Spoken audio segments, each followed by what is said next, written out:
But we're here to talk about Elden Ring, and Derek and I, minus the other guys who have either paused playing Elden Ring, like Dan They're all or mixed. Kyle, or like Jeff, who at some point might get into it, but he's not Oh, there yet. Right now, Derek and I are the only ones who have finished the game. Both of us have. Derek's finished New Game Plus. I am in the Mountaintop of the Giants on New Game Plus. Gotten totally distracted by stuff I'll talk about within the game. But both of us have put in tons of hours, like well over 100 hours. I think if you combine PC and PS5, I'm over 200 total hours in this game. If you combine both, love, love, love this game. So we wanted to do a spoiler cast. We're going to talk about areas of the game, bosses, weapons you can use, and yes, believe it or not, some storylines. There's some NPC stuff you can do that's kind of interesting. Really, anything and everything that comes to mind for us, we wanna talk about. So we wanted to do this in a spoiler cast format. So if you are going to play Elden Ring or are currently playing it and you don't want to hear anything about the game, you don't want to have things spoiled, don't listen to this. But if you're like us and you've finished it, or maybe you don't care about being spoiled on some of the content, listen on. We got lots to talk about. So there's your spoiler warning. Get out now, unless you don't care about spoilers or unless you've played the game already. So here we go. I'm going to jump right in to our overall thoughts on the main game. Now, Derek is, of course, our Souls veteran, at least compared to the rest of us on the podcast and compared to myself. The only other the Souls game that I've completed is Bloodborne. I did complete that game. I've played, maybe an hour and a half or so of Dark Souls 3, not enough to give it a fair judgment to be honest. Same with Dark Souls Remastered. I have that on a couple platforms and I played it a little bit. I played a good chunk of Sekiro. That game was really fun, but I did hit a wall and I just did not have the I mean, it was one of those. It was that Lady Butterfly boss relatively early in the game, and I just didn't have the motivation to keep trying. I think I died twice, and I was like, I think I'm gonna play something else. Like it you was. never beat her? I I don't thought think I you did. did. Maybe I can't remember if I did or not. But that was right around the area of the game where I was like, yeah, I don't still have motivation to keep pressing forward. So I can't Yeah. remember if I barely beat her or if I got stuck. But anyway, most of these games I hit some kind of wall, and I'm like, that's cool. I like what they've got going there, and I'm just gonna play something else because they almost always have more of a linear setup. Not always, but more of a linear setup where if you get truly stuck, there's not much you can do to progress. And so Elden Ring, of course, is a much, much different beast. And I Mhm. really like the way this game is structured. It just kind of hits the right combinations of what I love about Souls games, and I do love certain elements of Souls games. And then it brings in elements of things like The Witcher 3 and Breath of the Wild and all these other open world games that it's been compared to. But I gotta be honest, it's kind of unique from all those as well. It's its own unique experience. So, what's your overall thoughts on this game, especially as a Souls fan? So I would love to say out the gate that this is the best game ever created. I still struggle with saying that just because I actually logged in yesterday, just played a few minutes of it, but I logged into Bloodborne because that probably would be, besides like Rocket League just being like a fun, entertaining game. As far as like a single player experience, Bloodborne's probably my favorite game, and I put 172 hours in that game. I beat it like 4 or 5 times, um, and so I believe Elden Ring has the ability to surpass that. And one of the big reasons is kind of what you hit on, and that is um, how open it is. Like I beat New Game Plus, but I most of my playthrough on New Game Plus was aside from the main bosses that you have to fight, and then like like the side main bosses. So when I say side main bosses, I'm talking like Radon, Melania, um, So and optional, Rykard. Ricard. Yeah, Yeah, they're optional, but yeah. they're still like main bosses. They're part of the main story as far as the all knowing Avatar dude will talk to you about how, hey, these people have shards. You know, these bosses have shards, and you should recover them. So they're still optional, but they're like main bosses. Correct. So Yeah. I fought all those in New Game Plus, but everything else I did, I basically passed up repeating anything I did in the first playthrough, which I did a Hmm. lot, and I just explored areas that I was like, there were some areas where I was like, I didn't explore this, and in my brain kind of piece together why I missed it, and that was there was multiple directions for me to go in, and so I had to choose, and so I chose one, and you go off and you start doing stuff because it's not a short, oh, just journey over here in this one department and then come over and go, oh, I'll go back and explore the other. It like literally takes you to another land or another area completely, and you totally forget. And so there was areas that I was exploring in my second playthrough. I was like, oh my gosh, this was like a crossroads decision. I went with one and I totally forgot this existed, or I just didn't see it at all. Yep. So there was a lot of bosses that I fought that I thought I honestly completed 75 to 90%, somewhere in between there, 90% of the bosses in this game, because I was thoroughly exploring the game, and yet I clearly didn't. There was bosses that I had just completely missed. Same. There's even a boss on New Game Plus. I should say bosses because it's two of them that I can't beat or I haven't beat yet. Which ones are those? And so it's the Armor Knight, the Crucible Knight, yeah, and Ordovis. Okay, so those two guys together gave me one of the biggest headaches in New Game You're Plus. talking about the two Crucible Knights, yes, right? it's a boss fight at the end of a tomb, I think, or something like that. Yes, and they both have the boss health bars, but they're Crucible Knights, and you fought several of them throughout the game, and they're difficult. They're difficult area. One-on-one, they're hard. Yes, they're they really are. Hard. But now you've got two of them, and even when you summon like a Mimic Tier or one of your other really strong ashes to try to distract one and take on the other, dude, that was a tough fight. I died a lot on that, and I was a New Game Plus, and it had been a while since I had died, at least outside of like something stupid like falling. Like by the time you get New Game Plus and you're rolling, like you just get really good at the game. You're just destroying stuff. Like my second time fighting Radon, which was my least favorite first boss fight. Second time around, I enjoyed it more. I knew what I was doing. I killed him before he could even launch into space. Like I killed him. Well, so fast. You might have fought him even in New Game Plus before they patched him? No, it was after the let's rebuff him. But I took your advice and I just stayed close to him. So I summoned everybody, charged real close to him, and I had my Bloodhound Fang and Morgott Sword, both up to +10.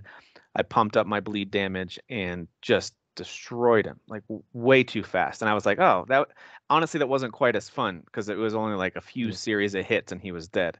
And I was like, all right, maybe I got a little strong. What you and I, and for context for other people, and to be clear, we weren't really disagreeing. We just had different views on it. I thought Radon, the first time you fight him, I thought he was a cheap boss fight.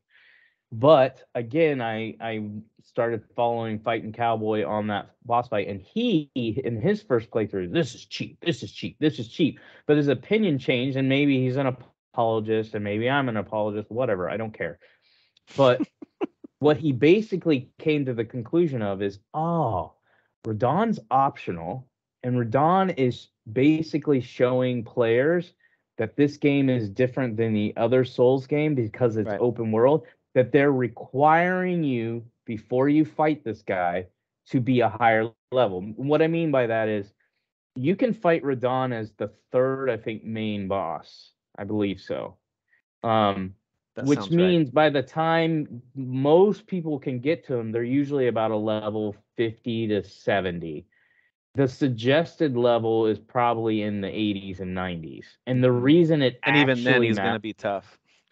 Yes, and the reason that actually matters, like why does the leveling up matter, is not only are you leveling up the strength of your weapons and your ability to swing them and hit harder, it's also almost every single time you level up, no matter what category you pick, if you go and look, the top 4 right side boxes are your defenses, and it normally levels them up 1 almost every single time. So if you're leveling up 20 times before you fight Radon again, you're leveling up your actual defense 20 times normally. Again, not always. So he was the type where, like Tim's experience the first time he fought him, and my experience also when I first walked in, was this dude's one-shotting me. Then it got to he's two-shotting me. And then I finally had leveled up enough and changed my armor and changed my weapon and leveled up my weapon a little bit that he could no longer two-shot me. It took a little bit more. But the main tactic I used was what I told him, and I used it on my second playthrough as well, where I absolutely demolished him. I think he touched me once. Yeah. Is that the main thing was for melee characters was to stay close. And then Yep. when And you you can are knock him off running his little low, horse. yeah, he's actually he's like Melania where they stagger pretty easily. I didn't know he could All you stagger have so to do, easily. Like his swings are so big and you scary, and you don't have yeah, you stay to dodge close everything. to Yeah. him. You Mm-hmm. stay close to him, and you always use R2. You don't use R1 because Mm-hmm. R2 will then stagger him faster. Same thing with Melania. You stay close to her, you keep her busy, you interrupt her attacks by staying close and constantly hitting her. So stamina is huge for those two boss fights, Yep. and a good like mimic or something like that's good as well. But anyway, so him and I, when we had first talked about it, I originally thought he was cheap, and to a certain extent, I still can get how somebody playing through it the first time can think he's cheap. But at the same time, that's again what I try to explain to a lot of people. These games are all about knowledge. It's yes, you got to have some skill, but it's all about knowledge. So if you know that you're under leveled and you go and do what this game encourages, which is getting on one of the biggest strengths of this game, and almost everybody universally agrees this is a huge strength, and that this is a big open world. You can go anywhere. Yep. So it is encouraged that if you're running into a wall, and that was basically what Fighting Cowboy is saying, is Radon is like and of course I'm gonna forget his name. The third main boss fight in Sekiro, which is it's not Ishin, it's Yeah, I don't remember their I forgot his names. name. He's the first guy you fight that cuts your arm off. And then you meet him again and you fight him as the third boss fight. But he's the one that teaches you how Sekiro's going to be. Like Okay. if you can't beat him, you cannot, of course you can't literally can't fight anybody after him, but you can't beat anybody else in the game because the game he teaches you the system of the combat. Radon is that wall. Now, Radon's not teaching you a new way to play. He's that wall to say, you shall not pass until you figure out that you need to level up more, you need to get gooder, and we're encouraging you to go into the world and do that. Then you can fight Radon. And I think that's where you get you've got your stubborn players who are veterans of Souls games that are like, no, I'm gonna keep fighting him. It's kind of Yeah. like when you first walk out in the open world and some of these Tree noobs were Sentinel. whining and crying about Tree Sentinel. Now, anybody who's a veteran of the Souls games, they see him and see how intimidating they are. They're like, nope.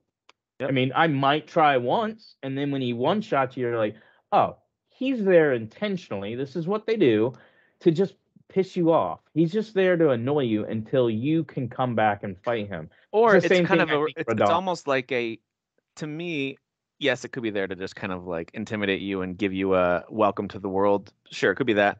It also could Yeah, be their way of communicating to you, you don't have to do this right away. Come back. And that's yeah, kind of yeah, like the pattern that you absolutely. should get in for this entire gaming experience is you don't have to do that part right away. You can circle back to it. It's the same thing with when you get to the castle for the first time and you get your first Yep. taste of a main boss in and technically he's optional, although skipping him is actually you have to do a lot of exploring to find out how to skip Margit. Um, Yeah.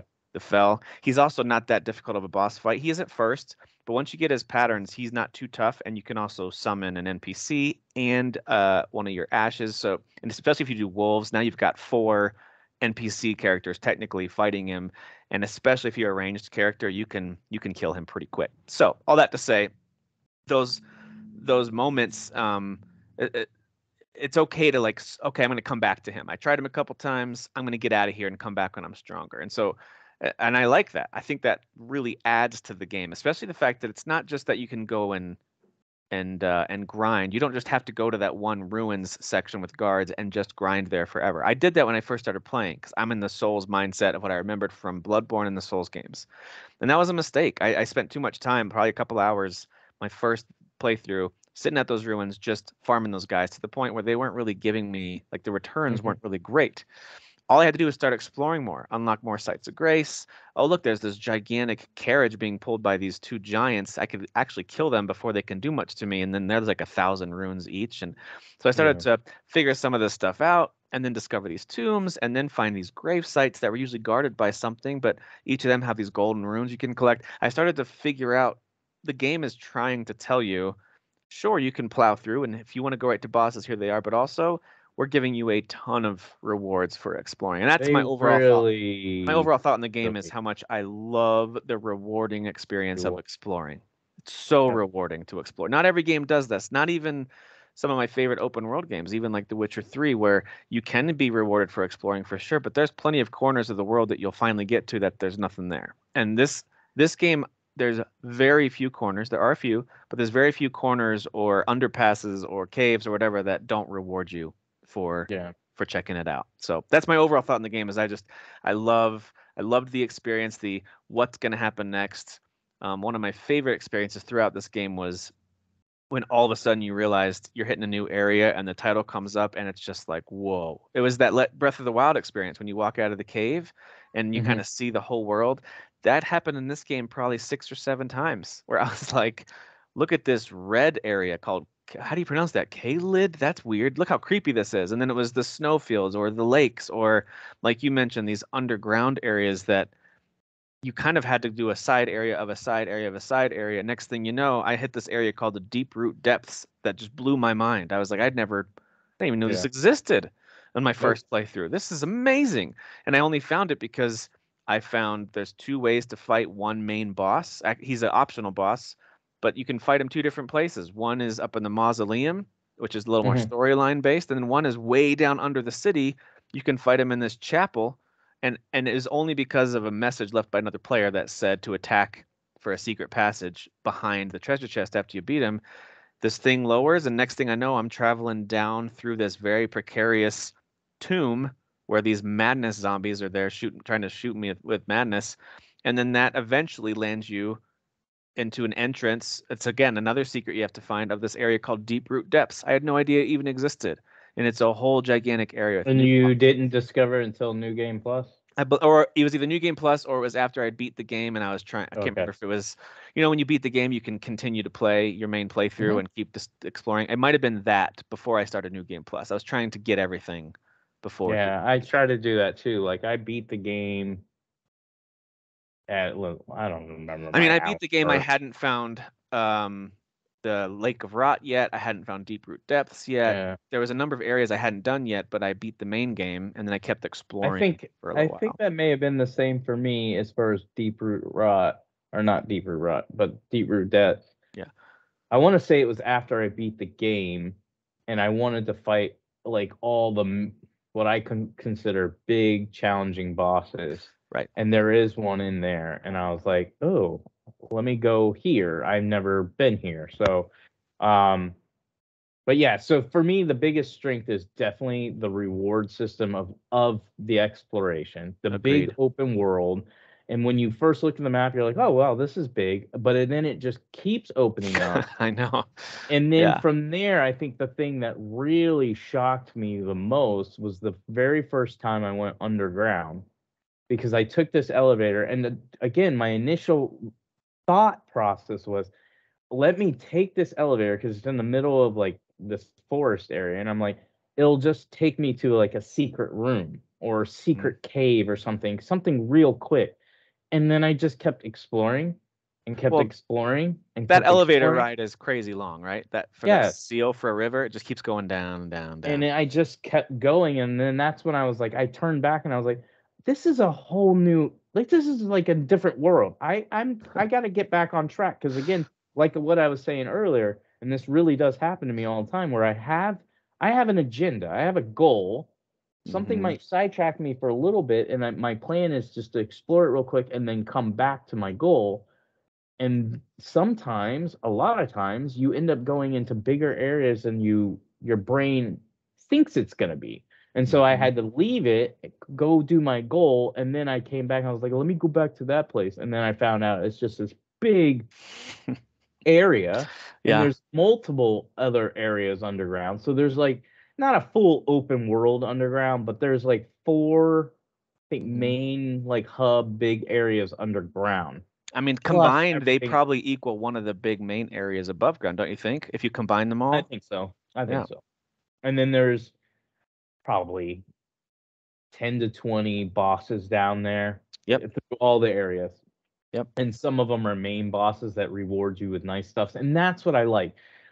Not every reward is hidden behind a boss. That was the Mhm. biggest thing that I hated about Sekiro. Because I will tell you right now, Sekiro would probably be my favorite game all time if the systems, and this is just my preference, I'm not knocking the game, was built like Bloodborne and Elden Ring and stuff like that, where it's like you're your character, you can use other weapons, or even if you want to stick to samurai swords, just you can unlock different ones. You can upgrade that sword. You Mm. can upgrade you. You can change your outfit, your armor, and stuff like if they would have That's made not it what that more game was, though. RPG Yeah. and allow you to do that if you got stuck It on a was a lot boss, more but they Ninja Gaiden, where it's like, here's what you can do. it's yeah, this is your play style. Learn it. You either get good at it. That Yep. game is really a get good game. The other Souls games are get knowledge. This game, Sekiro, while there is some knowledge, it's more about you either get good or you quit. Yep. So Yep. Yep. my point was is that if Sekiro would have been built that way, it'd probably be my favorite. But it wasn't, and that's what I appreciate about Elden Ring and Hmm. Bloodborne stuff like that. It's more RPG. There's more, and even truthfully, I think they could go even further. To be honest with you, with the armor sets, like allow you to get an armor set that you like, right? And that you like the aesthetics of it, and then have built-in ways of upgrading it to make it stronger in defenses or buffs or things like that. They could even dive into that to even make it even more RPG in that area. Um, but that's what I love about the game is just the reward system that isn't everything is not built hidden behind a boss to progress. If you're stuck, we've already talked about yes, go to another area, level up that way. Absolutely. That's obvious. But there's also items and rewards Yes. that aren't always hidden behind bosses. They're just in locations. And if you so happen to find one, it can actually change not only maybe a boss fight, but also just the way you're able to play in the game. So early on, I was able to, and I got it from a video. I didn't get it from just exploring, where you run into uh, one of those teleport chests, and it teleports you to, clearly an area you're not supposed to be in, and Is it's that in the later in cave? no, that's the Crystal Cave. This one Yeah. takes you to Lindell, Oh, right? okay. I'm saying Yeah. that right? Yeah. Lindell. Um, and so there's not a lot of area to explore. It's literally one pathway, and Yeah. all you It's like see up in on a front of you, bridge where you haven't yeah, connected the elevator yet. Yeah. Yeah. Yeah. yes, it's a bridge. You can't use the elevator, and all you see is a big giant. And I was like, okay, is that like the end game boss? Like, I really thought, is this the end of the game? Did they just teleport me to the end? Um, and so I run Yep. in, the boss gets up and starts moving around. I'm like, I'm real early in the game. I'm like, I can't fight you. And so I went to the chest to the right of him, and it's a medallion that heals you if you have it equipped. So at this point, I only have two slots, two talisman slash medallion slots.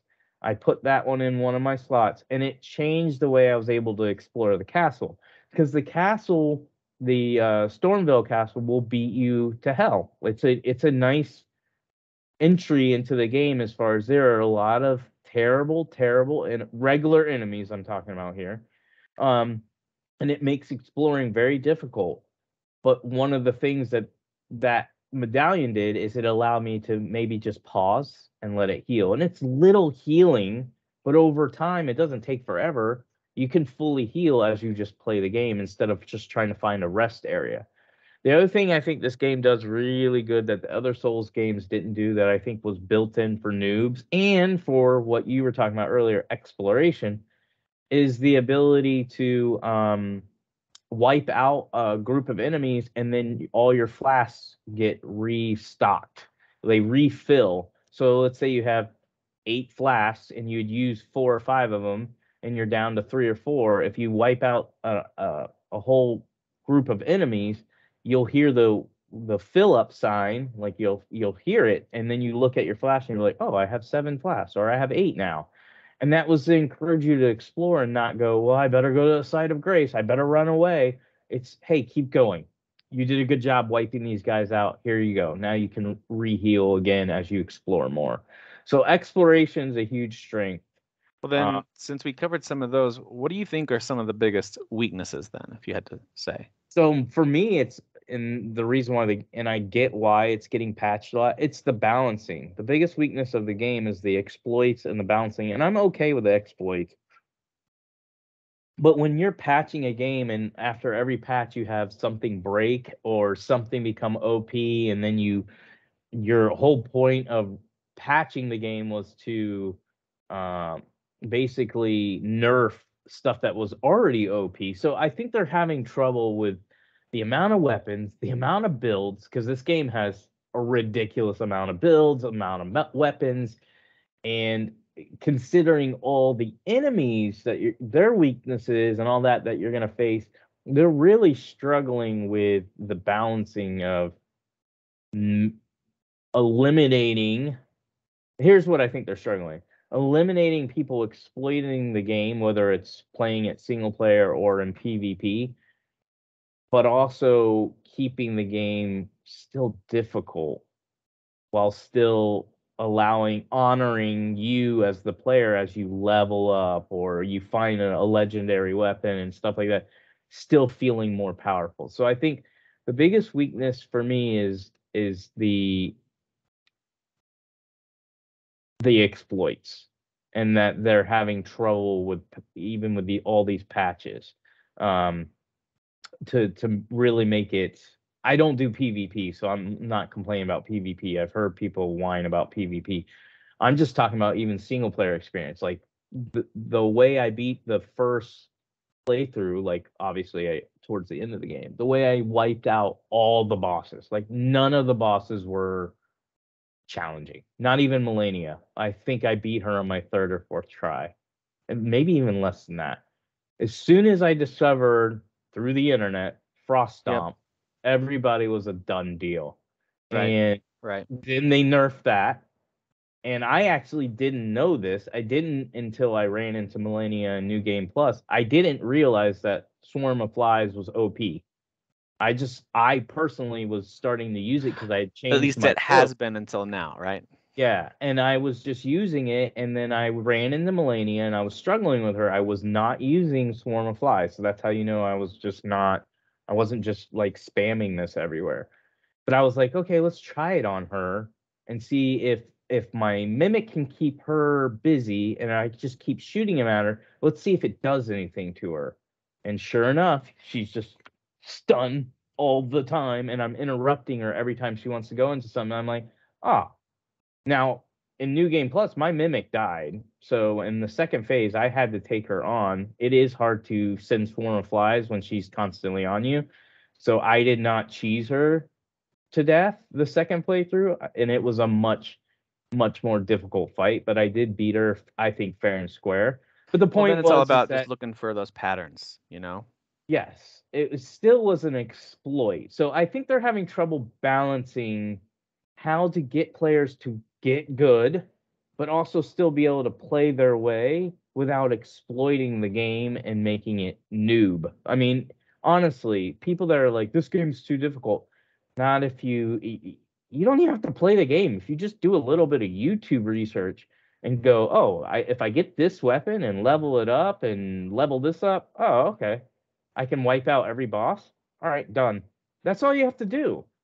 So I think that's something they could work on maybe in the future, even with like DLC, is creating bosses that have certain weaknesses that you can't just pick up one weapon or one art or one magic skill that wipes everybody out. I think you should have to, with this many weapons and the ability to level up so many weapons, I would encourage making it where that weapon is complete, even though you like it, is complete trash against the last boss. In fact, like the Elden Beast drops a holy weapon that's pretty awesome, and we've talked about it before, where its special move, you can literally wipe out an entire group of of enemies in one shot and get like 50,000 runes. And I did that to level up a lot in New Game Plus. And then But against they just bosses, improved that as well. yeah, I'll have to check it out. But against bosses, it wasn't doing anything, and against end-game bosses, it's not going to do anything because its special attack is holy, and every end-game boss is holy. Like you don't fight holy with holy. So, that's what I'm talking about. Maybe don't make almost every end-game boss a holy boss. Make some of them Yeah, bleed. Make some of them yeah, lightning. Mix it up where the player has to have multiple weapons or multiple shields. Like I yeah. have two main shields that I use. I have the lightning, I'm not going to know the names, but one that's high in lightning and one that's high in holy. So the Hmm. one that's high in lightning is also higher in physical and everything. So I use it throughout the game, but once I get to end game, I switch to my holy shield and Yep. it debuffs a lot of attacks. So So to I me, agree that's with the biggest everything you're thing. saying. I think that's the biggest weakness for me as well. And we'll talk more about some of the strengths that I believe are there as we get into some of the other topics. But overall, I think the biggest weakness, there's two, actually. It's a combination of two things, and they're totally unrelated. One is everything you just said, the balancing. And I love that From is so adamant and active in working on this. I Yeah, I the love it. last two patches, despite the things that have been nerfed, are actually good. They're balancing things out. Like the Sword of Night and Flame. I don't know if you used that before the patch. I didn't get a chance to use I it didn't. before. Apparently, before that was way overpowered. It's a really cool weapon with a great Yeah. ability. Basically, you can hold the weapon. It's just a straight sword, so it's very lightweight, and you can use it real fast. But then, if you hold in your left trigger, you'll kind of get in the stance, and you can either do a wide cone AOE fire attack, or you can Hmm. do a singular super like beam to the other planet type of attack that just apparently the damage was way too high. So they Yeah. scaled that way back to be a little more in line with other abilities, which makes sense to me. It's a relatively early game. Well, not early, Yeah, but you it's it's not late. not, but with the exploits from YouTube and stuff, you can literally get that game in the first or get that sword in the Weapon. first hour of the game. You can just If you sprint past the first boss, mm, there's ways you can get around and get yep, up to the lakes area, get to that fort, and you don't have to fight anything. You can run through, just climb run up, to and it. drop down to get to it. That being said, I think that was a smart balancing thing there. Same with some of the exploits with certain skills and certain spells. They did it again with Swarm of Flies, which if I used Swarm of Flies a lot for a little while there. Basically, it just sends out a pretty slow moving, what it sounds like, this bloody swarm of flies. And once it hits, not only does it build up bleed, which once bleed procs on an enemy, it takes a huge chunk of health off of them. So bleed is a fantastic status effect to try to use on any weapon. Not only did it do that at a ridiculous rate, it just hit bleed so often. Almost every cast would also include one instance of bleed, but also it like staggered them. So anything they were doing, they would kind of like start stuttering a bunch. So you could do it on enemies like those Crucible Knights, and even though it's hard to get bleed on them, they they were getting interrupted so often as they're trying to attack you. And I think they scaled back on a lot of that stuff, which Yeah. was probably smart. And I'm okay with that And the because if other you look thing at the is patch those notes, flies are heat seeking, so they just track yes, you.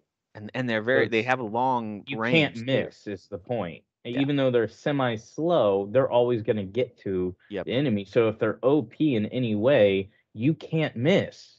Right. So it was definitely an OP It was item. OP. I think, and I have used it since then just to try it out. Oh, I It think still works. It just doesn't. It's not quite as like it used to trivialize every encounter, and now it's a little more like another tool in your tool belt. But it's not the only thing you'll use, and I like that. I like the idea of Frost balancing. Stomp still works. It It does. still works. You just Yeah. can't cheese bosses. Like you can.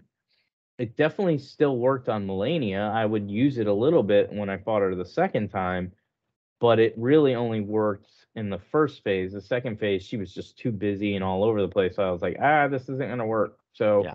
Yeah. I had to Well, change you my can't cast strategy. it quite as quickly, Yep. and it doesn't do as much damage as it did before. And again, that's what they're doing. They're not making it useless. They're just making it, all right, here's one thing you can do if you're getting overwhelmed in the fight to kind of give yourself a chance to quickly heal or reset or get back into the pattern of the fight. So, but the balancing is still one of the biggest weaknesses of the game. My issue with the Radon fight was and still is in the second phase, there's just one attack that is a little too overpowered. I think they should pull back the strength of that one meteor homing attack. Similar to Swarm of Flies for the player, it shouldn't be that overpowered and that strong and have tracking. Same thing with Radon with his, meteor boulder attack. Not the one that comes out of the sky, the ones where he hovers the boulders Yeah, yeah. over his head. I still think that move is a little overpowered. But on the other hand, you can make an argument there is a way, very difficult to dodge it. You just have to be on the lookout for it. And that fight is less about you overcoming a difficult enemy like Melania, where you have to learn the patterns and just one-on-one Mhm. sort of. And it's much more about, hey, we're going to give you a different experience in Elden Ring. We want you to kind of rally the troops, and you're going to have a big epic fight where you've got, it's not ashes anymore. It's like these golden warriors that you're going to keep summoning and Yeah. send into battle. And you're going to join them, but then pull back and summon them again after they die. And it's just a different experience. And I think if you approach it that way, it makes it a lot easier to deal with, and Yeah. you think about it differently. If I had to add anything that I said about the Radon fight, I said keep close, keep close. That is absolutely true. But if you see that you're the only one close, get the hell out of there, get Yeah. on your horse and go Yeah. get somebody. Yep. Well, not somebody, get somebody's, and then come back and get close and focus on the horse. Yep. And then That's as the you see the proper little way to fight. notifications that they've died, hop back on that horse. I would say give him a wide berth, give him some distance. Hopefully some other ones are still alive, distracting him, and go resummon the other ones as you. At first, it looks like little messages, like the golden messages that have a ton of appraisals on them. It's Hmm. it's actually summons. So keep doing that. Anyway, that is one of the bigger weaknesses. The other one I would say, and this is a weird one to say because I do think the visual design in this game is amazing, but I do think overall the visual and performance Hmm. quality of the game is lacking. Like overall the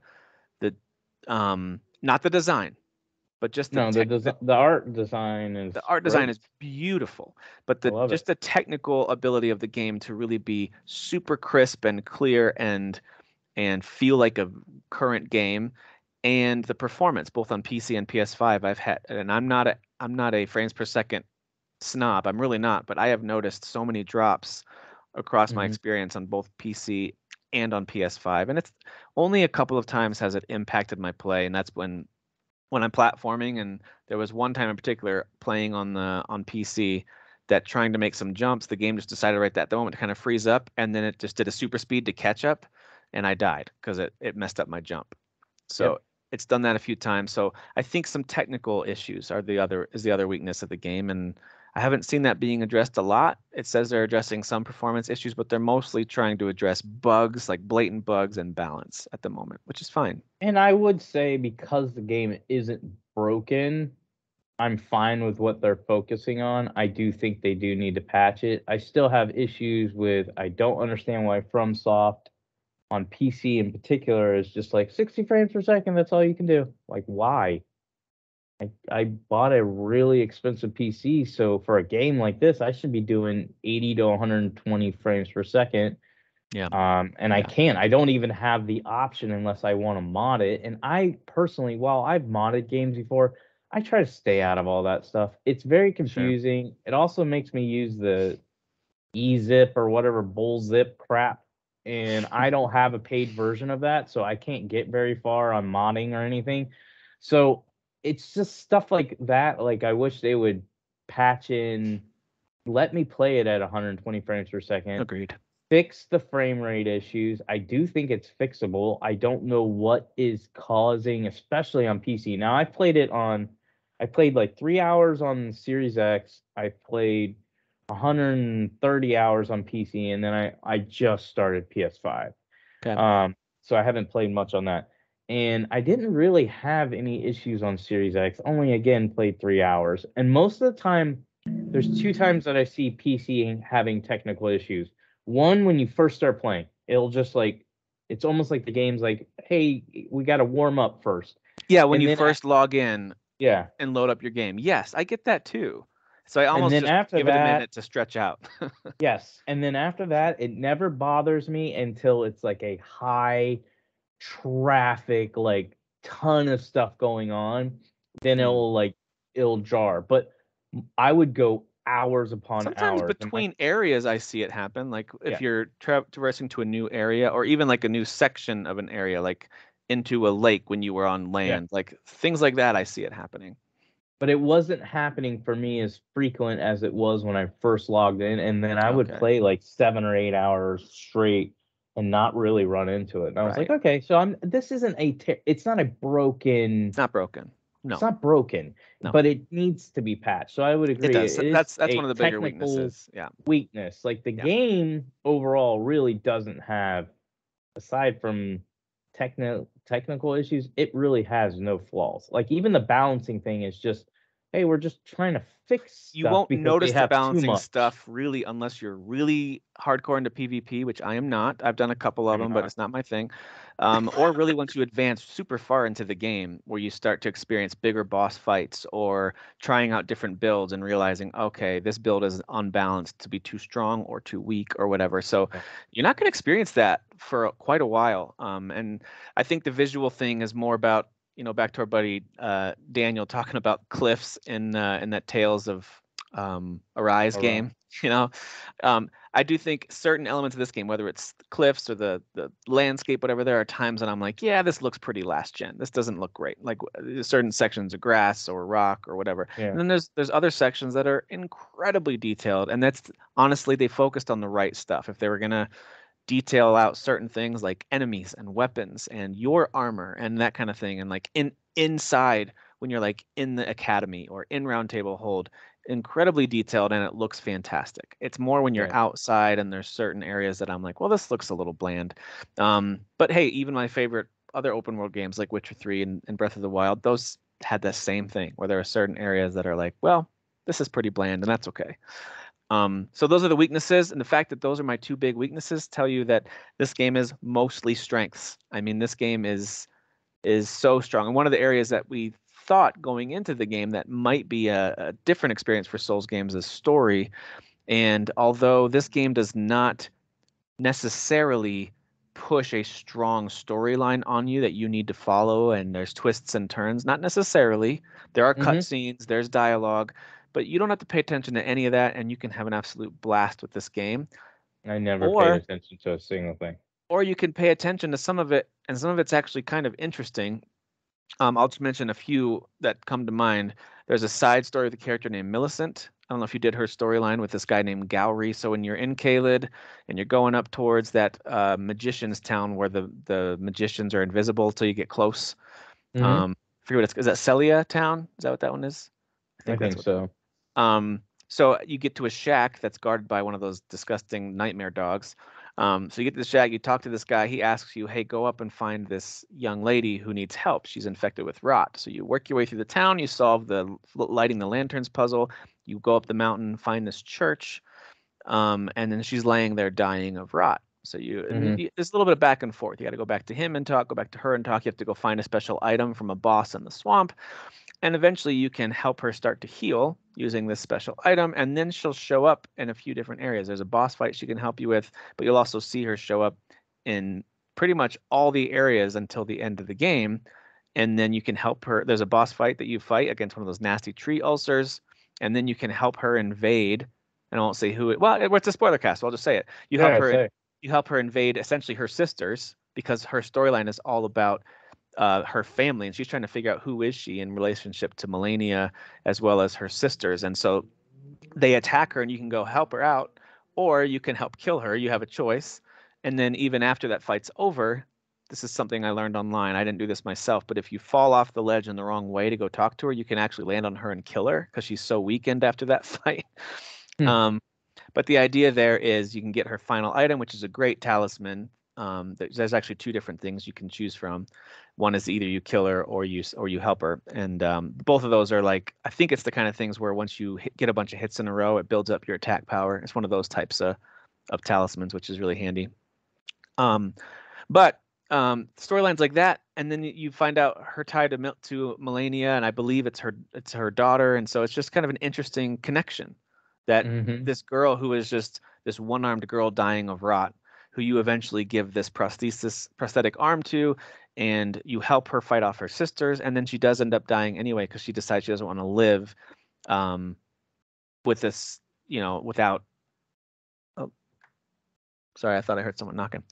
She doesn't want to live that way. She'd rather let her life end than continue to live that way. So it's just a really interesting.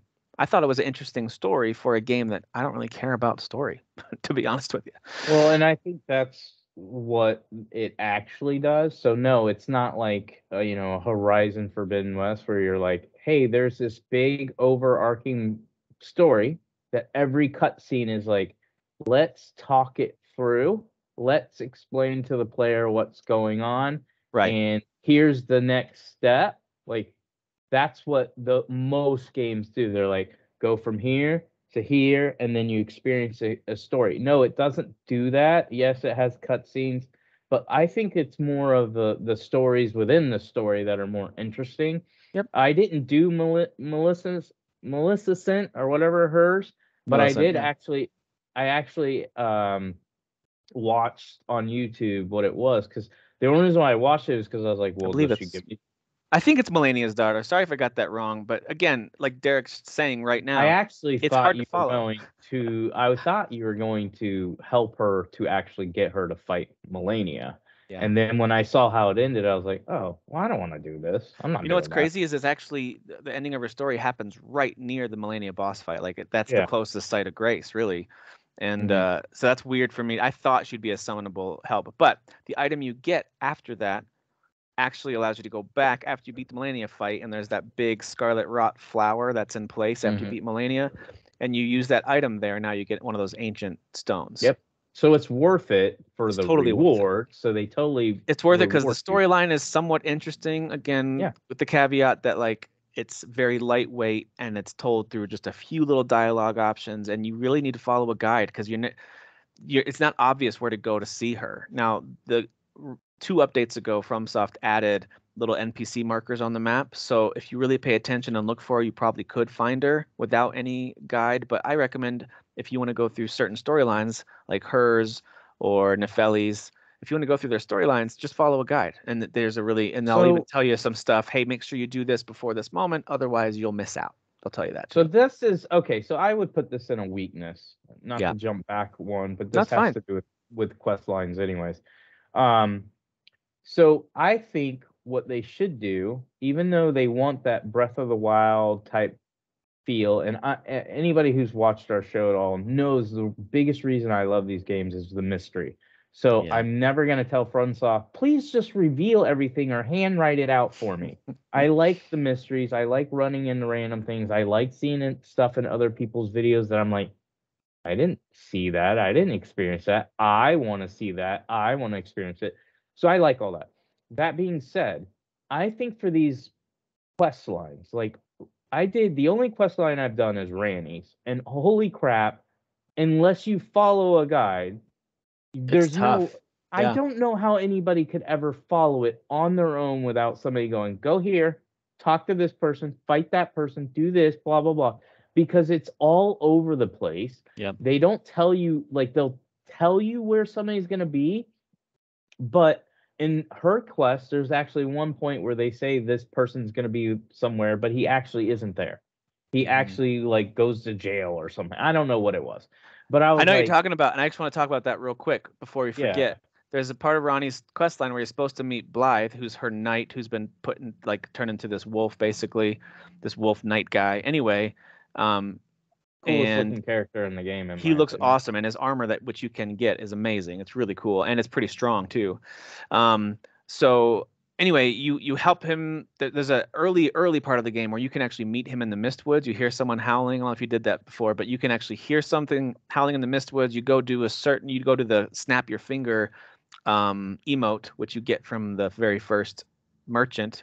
So you have Okay. to go to the Mistwood, hear the howling, go back to that merchant. He'll say, "Oh, you heard that howling." Well, then he gives you the emote to use. You go back to the Mistwood, you snap your fingers.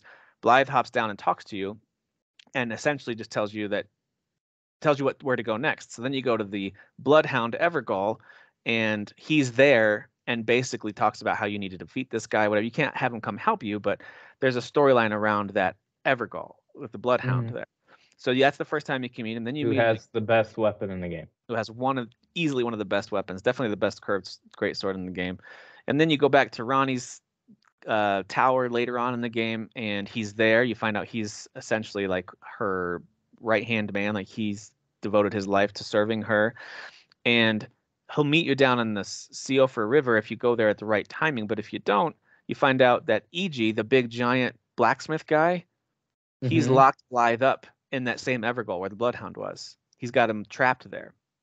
And as you talk to him, you find out why. It's because his destiny is when Ronnie achieves what she's trying to achieve, it's going to turn Blythe mad, and he's going to try to kill her. And so he knows this is going to happen, and he's trying to protect Ronnie and Blythe by trapping him there.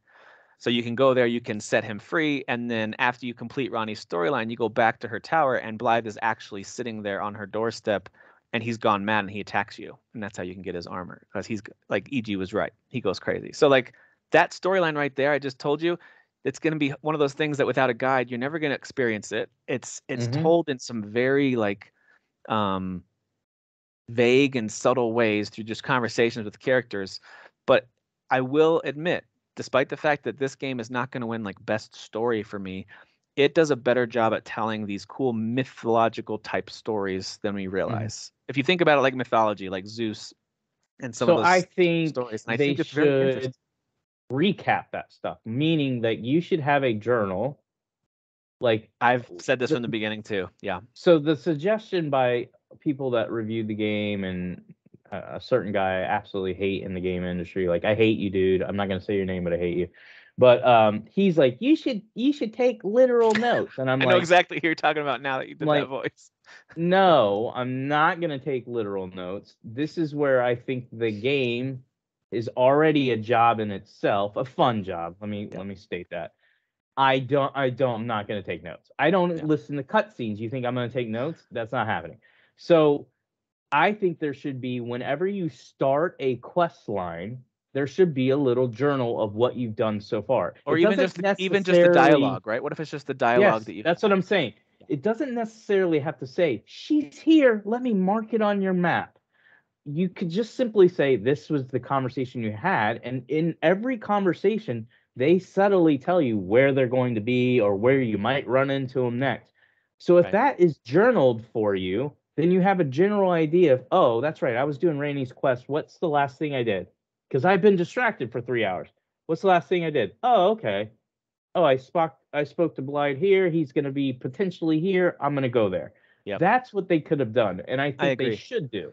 I still think they could, because there's plenty of space in that pause menu with the equipment and all that. They could absolutely add some sort of journal, this tarnished journal, and let you just kind of see the characters you've connected with. They do allow you, because you can attack almost every NPC, unless you see the little symbol, that little kind of sun-shaped symbol down in the corner, which means you can't attack. If that's not there, you can attack just about anybody and kill them, or even just make them aggressive towards you. Like, for example, there's this in Ronnie's storyline, there's this super evil sorcerer guy named Celavis, and you can attack him. You could just kill him outright. But if you do that, every time you see EG and Blythe, they'll be aggressive to you the rest of the game. Unless you go to that church where the big giant friendly turtle is, and you use one of those, I forget the name of the tiers, there's a certain special tier item that you can use to essentially quote unquote confess, and then you kind of reset their opinion of you because you're now forgiven. So there's ways that they've included, again, these are all very subtle things that unless you pay really close attention or follow a guide, how would you know that? How would you know that you didn't just totally mess up, a storyline or a character? But you absolutely can do that. There's a really cool storyline with this guy named Height, who's pretty annoying. He's standing on top of this ruin and he's calling out for help in the first area of the game, and he asks you to help take his castle back. So if you agree to do that, you go take it back, then you agree to join him. Then you go back to that castle. He's standing up there. He's all depressed that his castle is now in ruins and he has to go look for a new leader. Well, later in the game, he'll actually show up in Godric's throne room after you've beaten Godric and advanced the game to a certain point. He'll be back in there. And if you haven't messed with Nefeli, that warrior princess girl, she'll be in there as well. And that storyline kind of wraps up with him trying to find the new leader.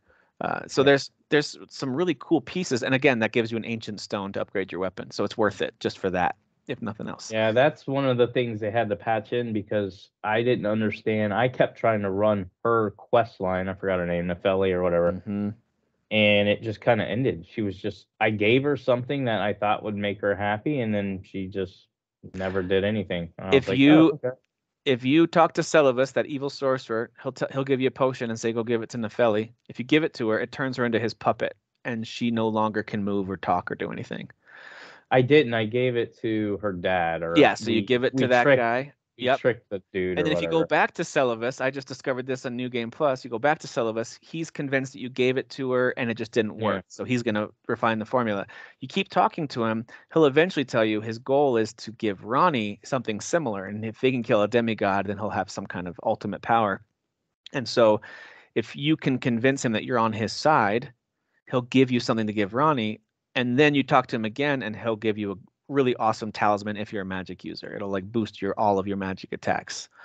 See, stuff like that is like that's the Witcher worthy like RPG quest line, but because of how they do it and the fact they don't journal at all, Yep. most people don't experience it, and it's Yep. like, okay. Last one I'll call out because this is a spoiler cast, so sorry if I'm spoiling lots of this stuff, but who cares? I just think this stuff's really interesting, and I also want to give Elden Ring some love for the fact that their work as a team, working with George R. R. Martin, they have created legitimately interesting mythological type stories and figures here. They really have. Like, we're not saying they do a good job at telling every player it. They don't do a good job at laying the story out for you. But if you find it, if you're digging for it, there's some really cool stuff. The last one is there's this creeper lady in the round table hold who keeps wanting to hug you.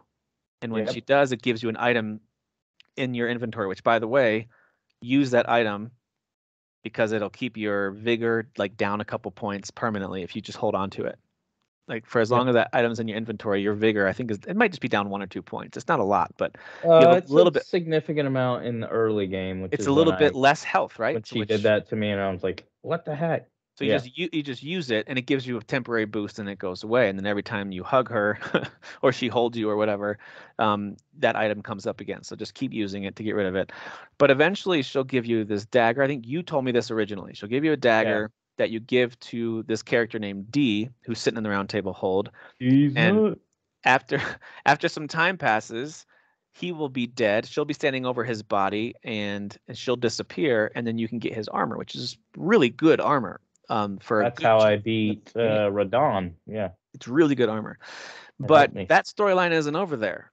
And when you get down into Noxtella City, you actually meet this guy who's hovering in the corner or on this balcony, and he's just mumbling, and then asks you if you want to give him the twinned armor, because as it turns out, that's Dee's twin, and he's just kind of in this state of shock and sadness that his twin is dead. Well, then you continue going, and down in deep root depths, you can eventually find Fia again, and you talk to her a little bit. And this is assuming that you gave the armor to D. You can now summon him for, I forget which boss fight you can summon him for. You can summon him for maybe the gargoyle fight, I think. I can't remember what you can summon. My first playthrough, I gave him the armor. Second playthrough, and then he I never becomes a ran summonable, helpful character for one of the boss fights. I forget which one. But anyway, you talk to Fia, you progress that storyline, you defeat these champions, you fight this big, awesome dragon, which, by the way, one of the coolest looking boss fights, even though it wasn't very difficult, very cool looking. But then as you progress that storyline, major spoilers here for that storyline, but Dee's twin, at the end, he'll show up and he will have killed her. He'll have gotten his revenge, and then if you reload the area, he has left that armor. Like, he's kind of fulfilled what he needed to do to get his revenge. The armor's still there, the weapon's there, and that kind of has this, because she is, I forget what they call her, but the idea is she'll lay in bed with these dead people and bring them back to life. Like, she's got this weird power or connection with spirits that are dead. So she has sex with dead people. Awesome. That's what it is. It's necrophilia is what it is. Yeah. So I just think there's some really cool mythology going on in a lot of this stuff. And people will say, like, there's lore, you have to look for it. And that always annoyed me. But this is a great case of, it's not one of those things where you have to read all the item descriptions. Like, a lot of times when they say there's lore, you just have to look for it. That's what they mean. Read all the journal entries, read all the item descriptions. I don't want to do that. This is more of, it's there, you just have to find the right quest lines and talk to the right people. So I think they do a good job with that, but I do think it's fair, and I agree with Derek 100%.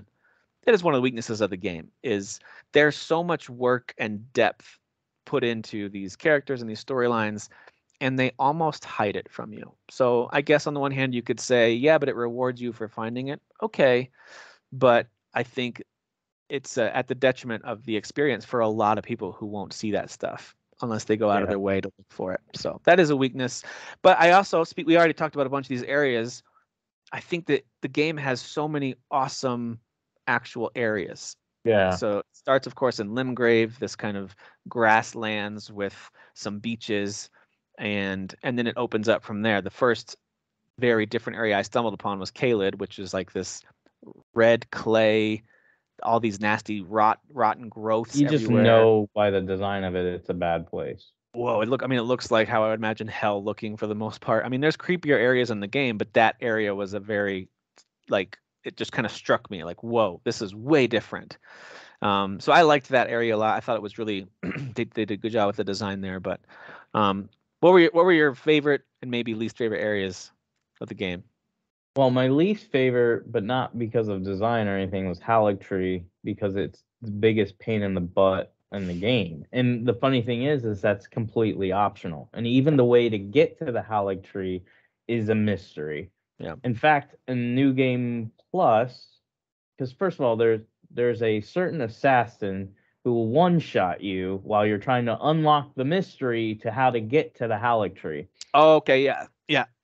So I was trying Which to, is in an optional area. So start there too, right? yeah, There's an optional area called the Consecrated Snowfield, which is massive. yeah, And in there is this little city that you're talking about with the yes. assassin. So in order to get to Haligtree, you have to unlock, like, you have to light, I think, 4 lamps or candles that then takes down the magic shield on the doorway to this secret area. And so they have an assassin there who can one shot you basically. In New Game Plus, it took them 2 shots, but I can't see him.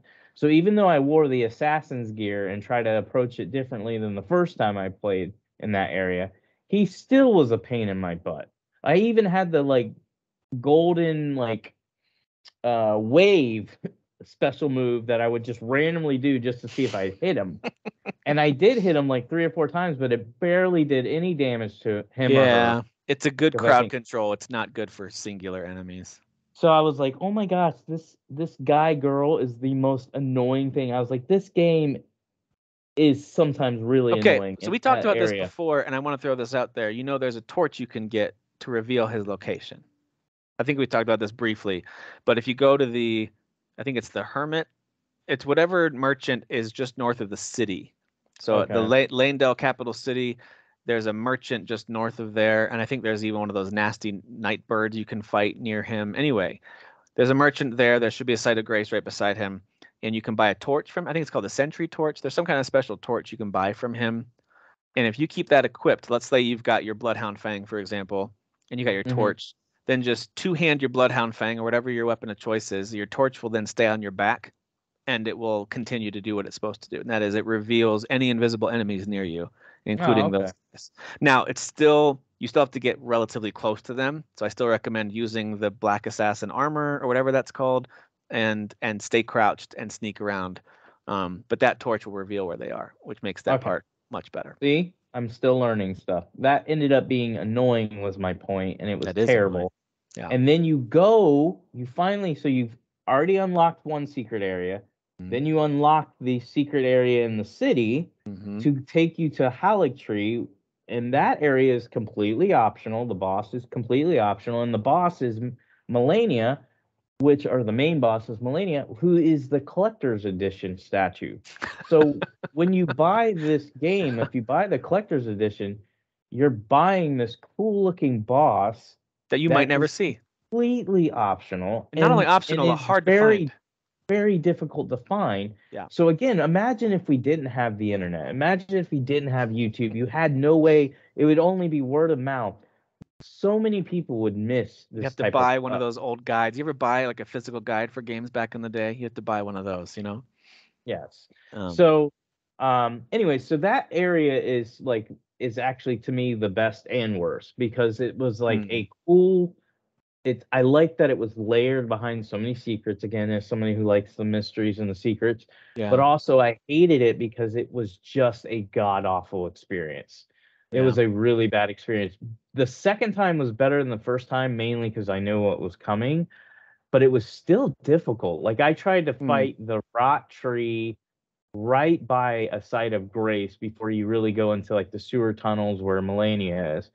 It's, you're still in like the capital type area, and I couldn't take him down, like, because as I'm trying to fight him, 17 other enemies are fighting me, and I'm like, even with my mimic, I can't get to you because I've got too many people coming at me. And Yeah, it's not like you have to like lure them back into that hallway, and it's really tunnel tough. where it's really hard to And fight. So then fighting him is nearly impossible because he has so many AoE attacks.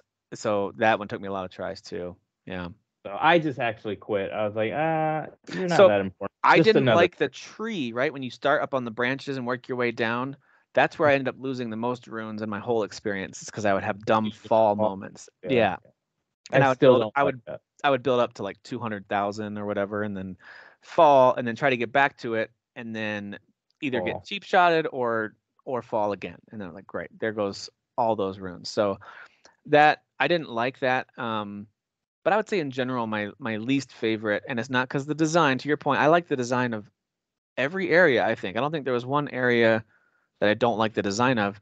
But I think Mogwin Palace, that like Blood Lake place with those birds that come at you, Mhm. that was just my least favorite place to explore and be around. I was excited to get out of there. That being said, once you get the final boss's sword, and either you're continuing to explore after you beat the final boss, or maybe you're New Game Plus, that wave of gold just demolishes almost every enemy outside of the birds in that whole area. So you can get bombarded by these armies of those Mhm. Alberaniacs or whatever those guys are, and they can start rolling with their spikes and they can take you down pretty quick.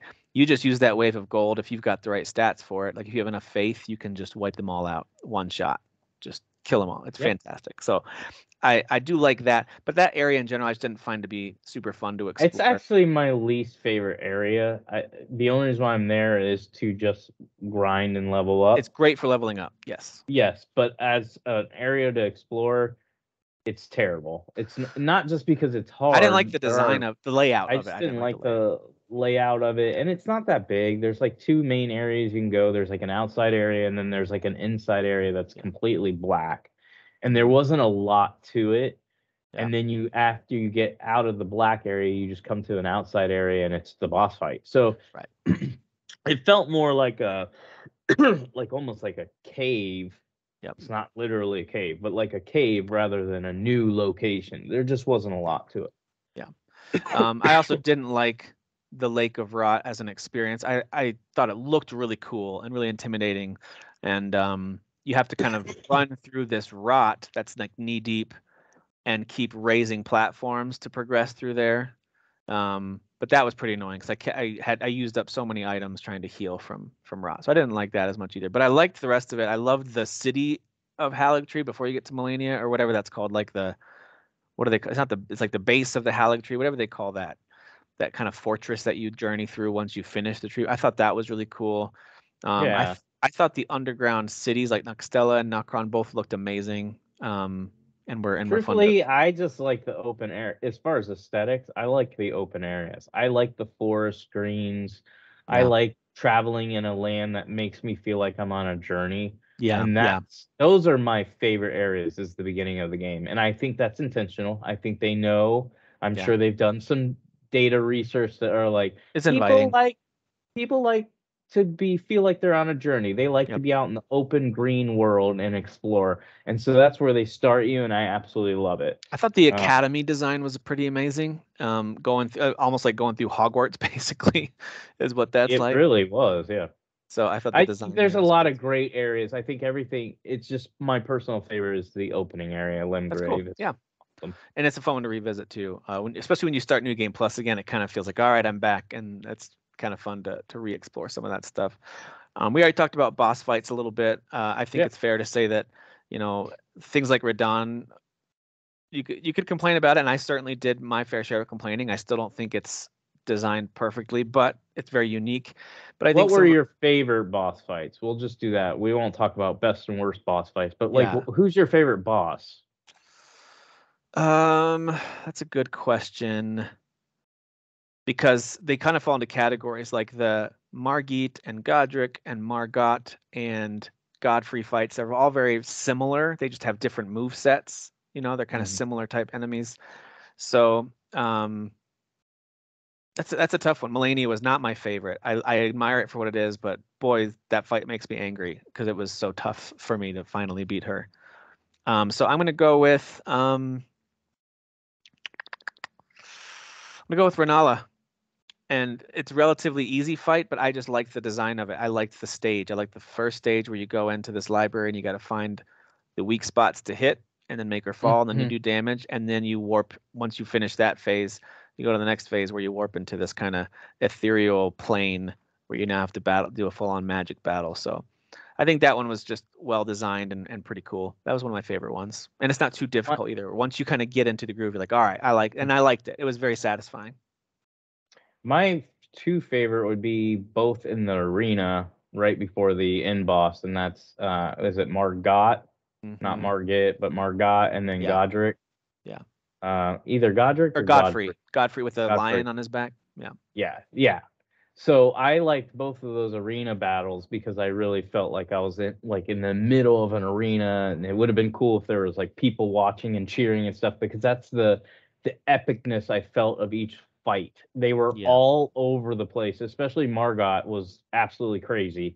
And then even Godfrey, who's actually probably to me the coolest looking Yeah.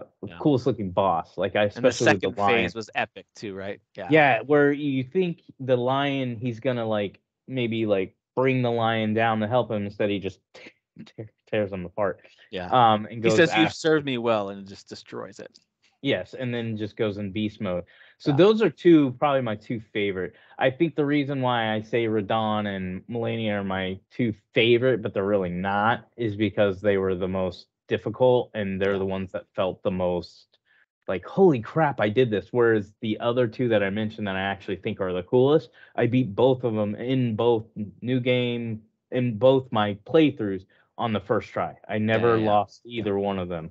Um, Okay. but Mulaney and Radon, oh Radon, I died to Radon the most on my first I died playthrough. to Melania the most, but Radon a bunch. But Melania the Radon most. too much, man. The Yeah. freaking arrows shooting at me. I'm like, I don't get this. Yeah, But I do recommend for folks, if for some reason you're still playing it or haven't played it a lot.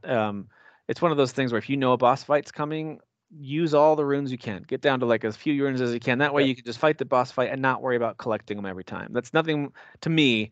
Few things more stressful than trying to roll through the first few attacks to get to your runes to collect them again. Don't worry about that stuff. Just use them all up and then go in and just focus on fighting and don't worry about rune collecting. I did think that there were a whole lot of bosses that were copied and pasted, and I understand that because there's so many. The volume is so high. I'm not criticizing the fact that they reused some. I just there were times when I would get to the end of a tomb or a cave and be like, oh, it's just another version of this boss I fought like 10 times already, or this even regular enemy. Now it's just a strong Yeah, that's where enemy. they went too far. I don't care if you have Tree Sentinel two or three different times.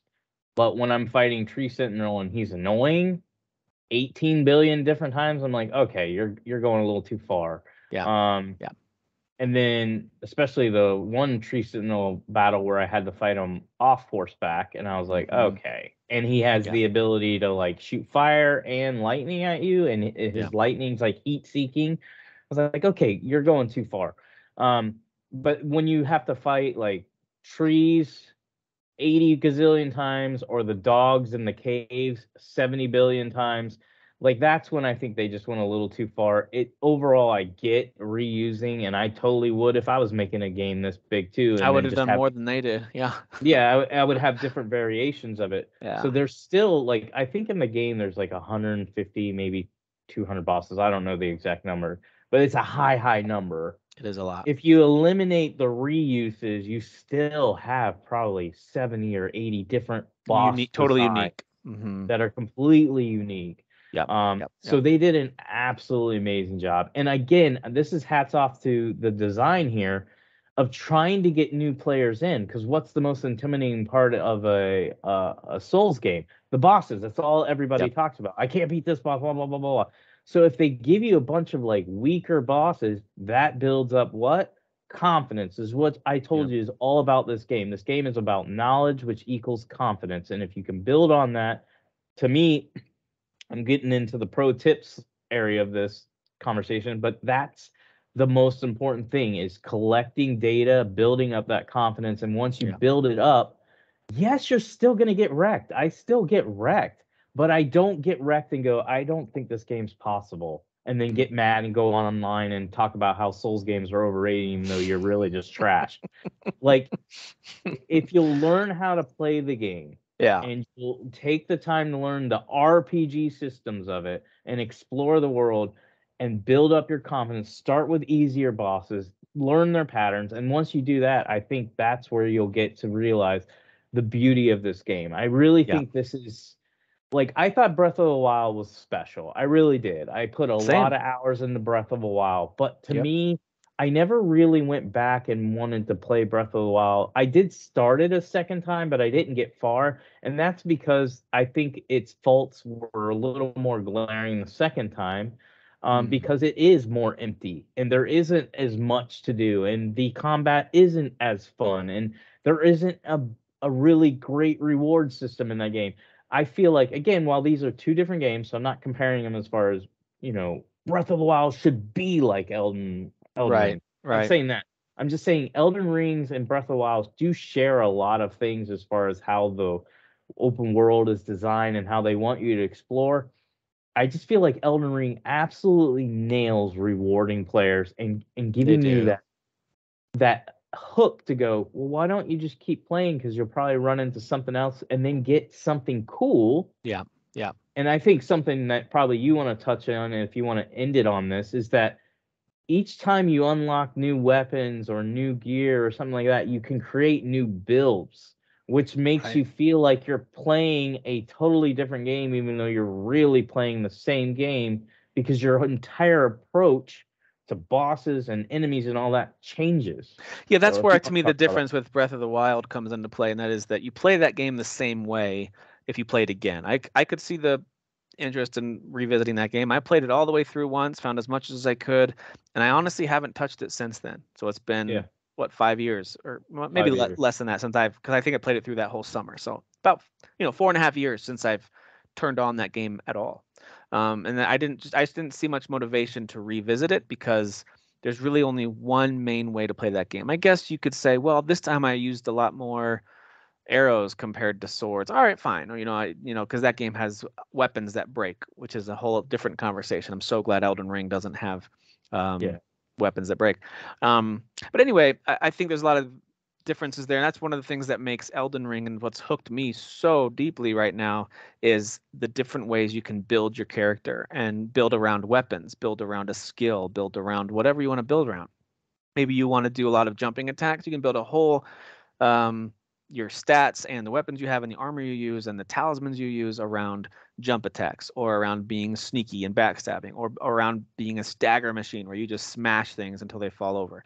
Or you want to stay back and do ranged. I don't recommend making bow and arrow your main unless you're super good at the game and you've mastered everything. I feel like maybe you could do so. I've seen some interesting bow and arrow builds on YouTube, but for the most part, bows are just a nice way to lure things out or get some range damage in before you start Yeah, they really fighting. definitely need to fix bows. But magic, you can be a full-on magic caster. And as I started a brand new character from the beginning, actually I've done that a few different times, just a mage. And initially, it's actually like, yes, this is great, so satisfying. Nothing can get to me. It didn't take too long. I think once I got to the academy and everything was very magic resistant, I started to hit some real difficulty spikes because now it takes a lot more hits. And now I've had to find the right sword that scales off of intelligence so I can actually roll in there, use a magic deflecting shield, and start meleeing even though I'm a magic user because those mages are super resistant to magic. So things like that. You just kind of learn like Plus, not every certain build is bosses not every yeah, certain bosses. can Yeah. dodge a lot of magic, but Yep. let's make sure everybody knows magic users are just beta males. That's you don't play this if game if as a you magic summon user. if you summon ashes to help you or use Beta, magic, then you're super beta. um beta. but yeah, the builds that you can make in this game are just super fun. I do recommend if you're new to Souls games, use something with the weapon and a shield because this shield usage in this game is fantastic. So either Vagabond or that Confessor are both really great because they both have really good shields to start with, and then you can just do kind of your retaliation your guard attack, which is a great way to kind of get used to the game. And like Derek's been saying, and he's totally right, build confidence that not everything's going to hit you and kill you right away. So use one of those, in my opinion, use one of those shield um, characters at the beginning. You might not kill things as quickly, but you'll survive a lot more, which helps build that confidence. You're not dying as much.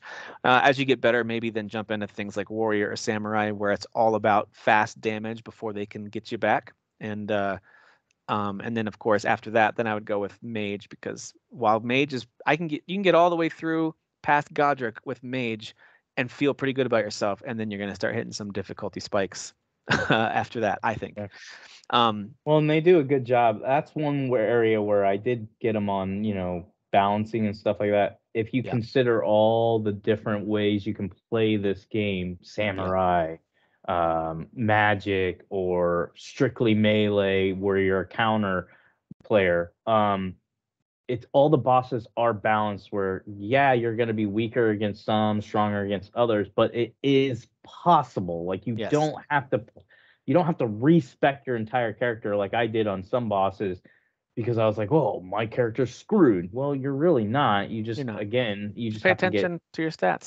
you got to pay attention to your stats and items and stuff like that. But yeah, So my build that carried me through the whole first playthrough was very bleed oriented, and so once you proc a same. bleed, it just takes these huge chunks of health off, and then you proc another bleed, it takes another huge chunk off, and it's just it does great burst damage, except for, like Derek said, those final couple of bosses that are holy, and they are resistant or completely immune to bleed damage. In the case of the very final boss, that weird dragon with the penis head neck thing going on. Yeah, I don't know um, about that. yeah, that was weird. But anyway, you can't make him bleed at all. So what I did there, I did win using my same setup. I just didn't get the bleed effect, and it still worked fine with all the damage I was doing.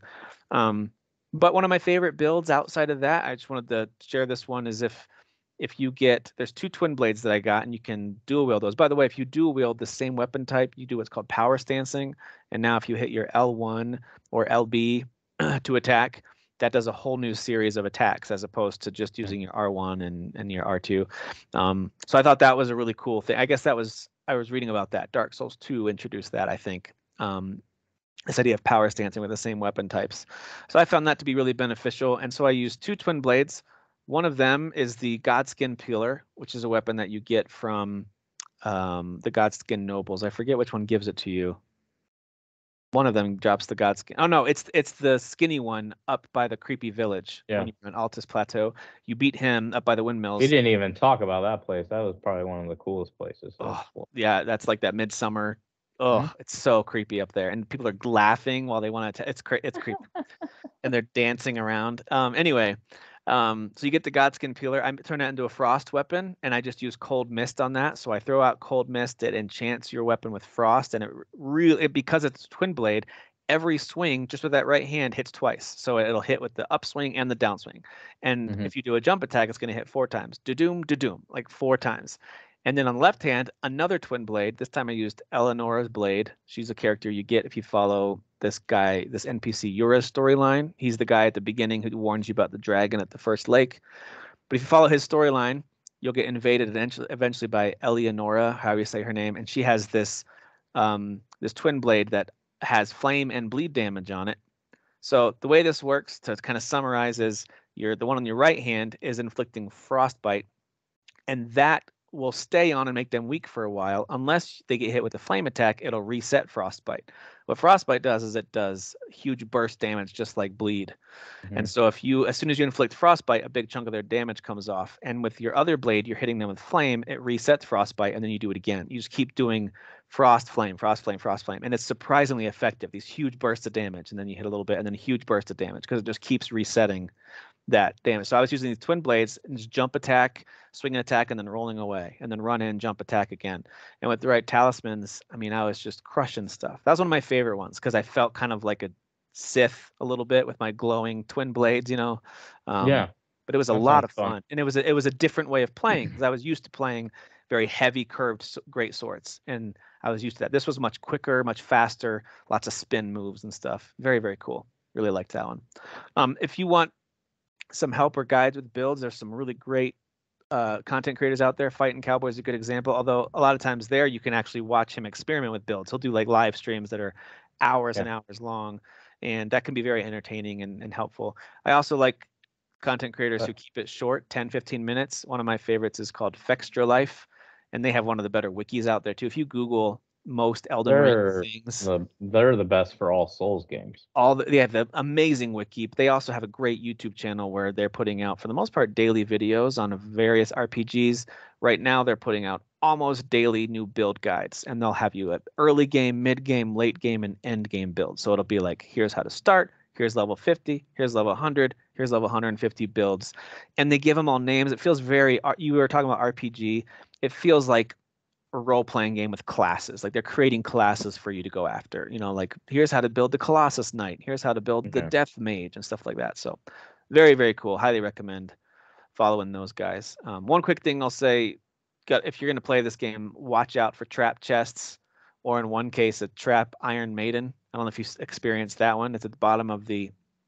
If you follow the Patches storyline, you'll meet him again in the lake, and he'll tell you, "Hey, underneath the academy, go down, and there's an Iron Maiden that will take you. That'll let her capture Yeah. you.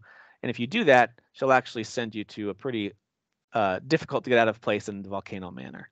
So it'll feel like she kills you, but when you respawn, you'll be in Volcano Manor. So there's stuff like that.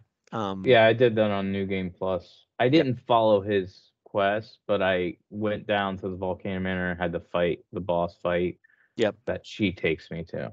And I would suggest that get an idea of what general type of gameplay you want, and then most early game weapons that'll fit with your play style, you can run and grab them without doing much work, and then build on that. Like not all of them, but most of them. Like there's a great staff you can run into the Kaled swamp, and you don't have to fight anyone. Just get on torrent. You can ride in there, grab this meteorite staff, and get out. And then if you just want to spec intelligence from there on, you're going to have great magic. There's a great sword you can get in the back of this carriage, guarded by all these dogs. But if you go at the right angle, they're not going to see it, and you can get this great sword and get out. So there's a bunch of things like that. The Moonveil Katana, if you want to be a samurai, you do have to beat a boss for that one, but it's worth it. If you get that weapon's pretty fantastic. So, and I tried a warrior build, and I just got early Ashes of War that cause bleeding, and that made that build early on really viable for a long. And so until I get better bleed weapons, these are really fast, and they're these two little scimitars, and now they have bleeding Ashes of War on them, and that's pretty great. So And I feel like there's some really cool guides out there, and I do recommend though, just try to play it as much as you can on your own at first. It's super rewarding. yeah, Maybe use a guide here or there because you want to follow a storyline. That's fair. Like just to get some general bullet points. or if you're dying to the point where you're like, I'm gonna quit this game, then that's Yes. where it's like, go look at a guide. Yeah. There's nothing wrong with it. That's the whole point of these games. So Yeah. Agreed. Well, we got to wrap it up. But Derek, what do you think comes next for Elden Ring? Do you think we'll see major DLC for this game outside of their updates and patches? absolutely, you're going to, not just because they've done it with all their other games, but because this is their biggest game. So I Mm. actually expect they'll support this even longer and better than their previous entries. Um, I think the first one we might see, I don't know if it'll be the first one. We'll eventually see one about, is it it's not Melania, but she always So talks it's about Mikola. Mikola. It's her I twin think brother. Yes, I think Yeah. we'll explore her twin brother a little bit Yeah. more. Who, by the way, if you fought Mog in the mausoleum, you actually see Mikola. He's in this like egg thing. Mog kidnapped him basically, and that creepy hand that's hanging out of that thing behind him, that's Mikola.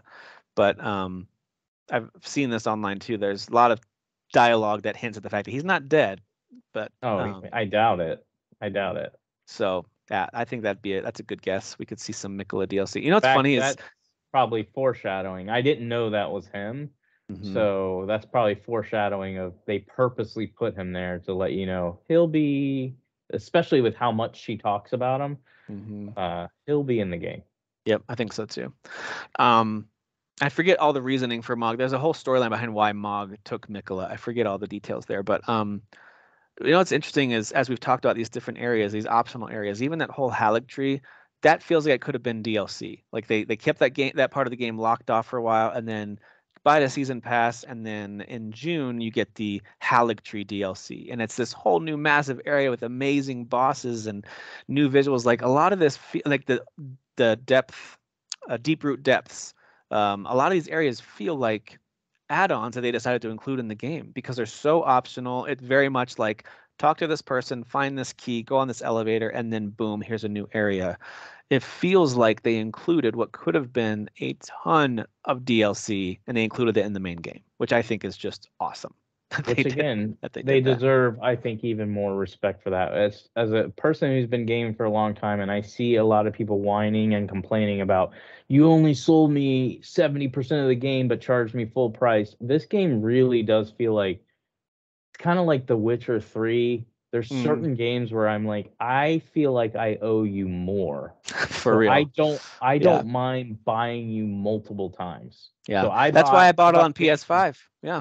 I bought it on PC and then I bought the Xbox Series X Collector's Edition. Yep. Yep. So I So will yeah, I bought it both because I like playing on my PC. That's my preferred place. But I also have enjoyed sitting on the couch playing it late at night. You know, when everyone's in bed and I don't have to bother my wife sitting here playing the PC in our room. And also, it's allowed my son to give it a try. One of my sons has jumped in and is trying it a little bit because it's being talked about a lot by some of his buddies too. But I'm with you. It's one of those ones where I didn't even hesitate. I was like, I don't need to wait for a sale. This game is 100% worth buying a couple different plays. I already got it on sale on PC. I didn't have to spend that much on it because of a bunch of sales and CD keys and whatever else. But yeah, I had no problem buying it full price on the PS5. It was great. Anyway, obviously we both love this game. This is unexpectedly becoming, and I've told you this, Derek, over text, like one of my favorite gaming experiences since stuff like, and I keep referencing it, like The Witcher 3 or Legend of Zelda Breath of the Wild. There's only been a handful of games that have captured me in this way. Last year, Valheim did it, but it was in a different way. This is different. This just feels like one of those instant classics that, if I'm being totally honest, I don't know how this isn't in my top 10 favorite games overall ever. I don't know how it's not. It's just definitely so in my good. top 10. I just got to figure out where it's at and I'm just going to keep playing it. Yeah. But the fact that From Software has the only game that could compete with it is The Witcher 3. Mm. But has two of at least my top three in Elden Ring and Bloodborne for sure. And that's mainly Sekiro would because be it, way higher if it wasn't a piece of trash when it came to leveling up, but I've already said that. well, and Witcher 3, of course, does what it should do with characters and storytelling. And that's where Elden Ring doesn't quite hit all those same notes. But as I've described here with some of the quest lines and storylines, it has them. It just presents them in a very subtle, different way that's not going to work for, I would say, most people aren't going to say, hey, this is a great story. But to pretend like there's no strong lore and story behind everything, it's just not true.